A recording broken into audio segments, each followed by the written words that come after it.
Hi, my name is Zach Fuchs, and in this video I will describe the process and measures taken to create this accurate and precise design using Realtime Landscape Architect.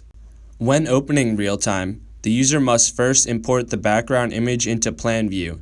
To import the background image into Realtime, the user must simply click on the Picture Import Wizard tool and load the image into the design. Once the image has been uploaded, the user must scale the design to 1:1. Scaling to 1:1 is defined as scaling the drawing to real-world measurements. The image can be scaled by selecting it, then right-clicking and choosing the Resize using Known Distance option. This will then allow the user to draw a line on the image and enter its distance to scale it. Similarly to both Dynascape and AutoCAD, the image must be scaled before anything can be done to the design. Unlike AutoCAD and Dynascape, Realtime has multiple viewports that can be used to look at that design. The viewports available in Realtime are the Plan View, Perspective, and Walkthrough. Plan View is the section of Realtime where the majority of the work is done and functions very similarly to the model space of Dynascape and AutoCAD. The Perspective tab, as shown here, gives the user the ability to look at the design from multiple angles and distances. This feature is very helpful because it allows the designer to view the entire design thoroughly to ensure they have the best final product, and also to show the client the design ahead of time and make quick changes. The walkthrough function allows the user to create video walkthroughs of the landscape from a human's perspective. This is a very intuitive function and serves as a great selling tool. These two features are extremely helpful in the design and sales of landscape designs and is the biggest separating point between Realtime and the two other programs. Realtime also contains a large library of objects and plant material.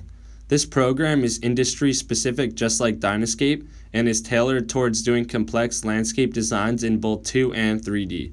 These tools vary in complexity from a simple plant tool to complex ones. Realtime has a large library of objects that can be placed in the design and customized. These objects can be located using the tab bar on the top and have many uses in the design.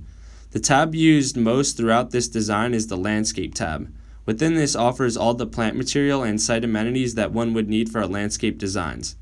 Once an object such as this table is selected and placed into the design, it can be modified using the Edit Accessory pop-up on the left. This allows the user to change the dimensions and material of the object. When choosing the material of the object, the user has the ability to choose from a variety of generated materials and even some real-life material brands such as Unilock pavers. When editing objects in the design, the user utilizes snaps just like in Dynascape and AutoCAD. These snaps are used to adjust the shape and sizes of objects and can be added as needed throughout the process. Realtime also has a polar constraints to keep lines restricted to specific movement, just like in Dynascape and AutoCAD. The polar constraints button looks like a magnet and is located on the left side of the screen.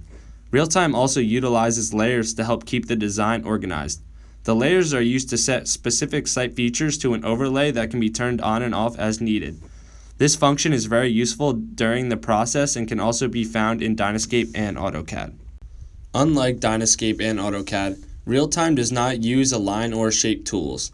Instead, the user would use a variety of tools to draw in specific aspects of the design.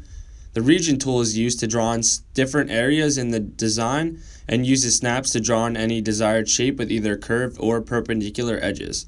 This tool was used to trace all the flower beds and lawn spaces in the design and can be seamlessly edited by adding and dragging snaps in a specific area. The tool also labels the distances between points and even has the ability to save drawn shapes for future use. Realtime also has the ability to add a 3-dimensional house into the design.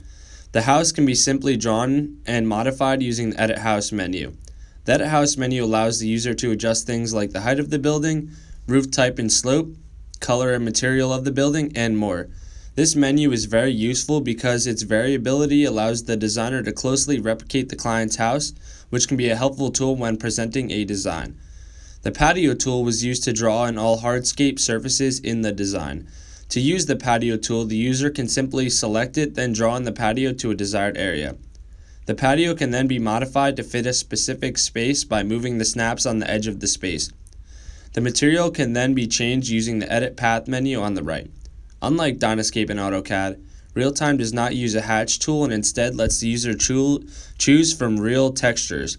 This function really helps to make certain aspects of the design draw the viewer's eye and makes the design look more realistic. To add a deck, simply click on the deck tool, then draw in the deck. In Realtime, the deck will be drawn in with the default height and material that can be changed using the Edit Deck table.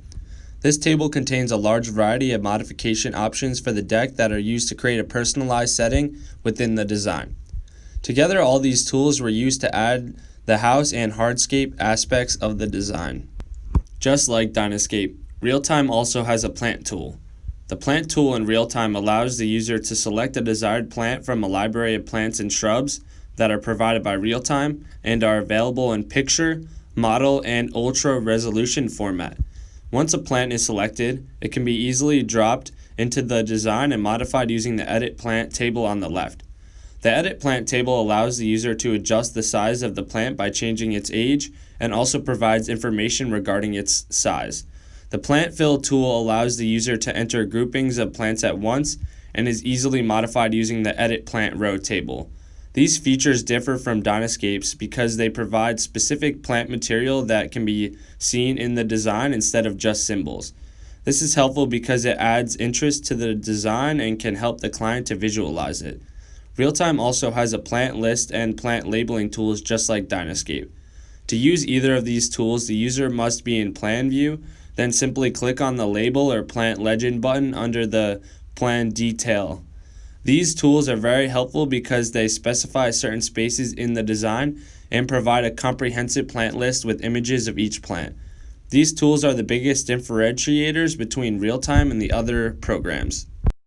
When presenting a design in Realtime, the user can utilize the snipping tool provided through the computer to capture specific images within the design. This is a strong presentation factor because they provide a quick and accurate representation of what an area within the design will look like when completed. Realtime also has a photo editor feature that allows the user to quickly upload images and edit them. This is extremely helpful when trying to create a quick visualization of a given area for a client.